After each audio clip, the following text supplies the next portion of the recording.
What's up YouTube? GJ's here at welcome sa panibagong tutorial video.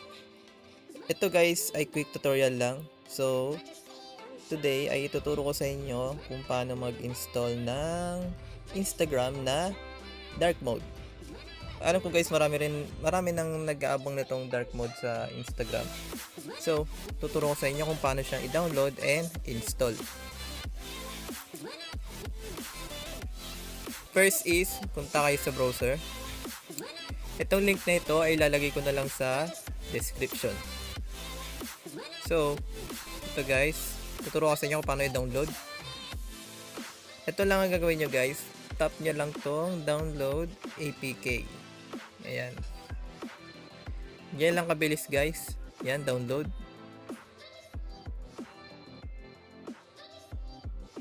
Ayan na guys, tapos na siya.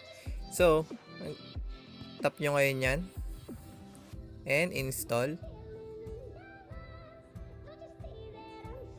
Pag hindi na lumabas is app not installed, gawin nyo na lang muna is uninstall nyo yung Instagram nyo na old bago nyo install tong dark mode na Instagram. And guys, installed na siya. Open. Ito na siya guys.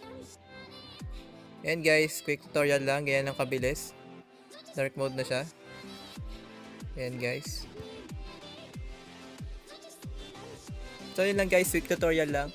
Huwag nyo kakalimutan mag-like, comment, and subscribe. And huwag nyo kakalimutan i-click ang notification bell para lagi kayong updated sa mga i-upload ko. Maraming salamat sa panonood and bye-bye!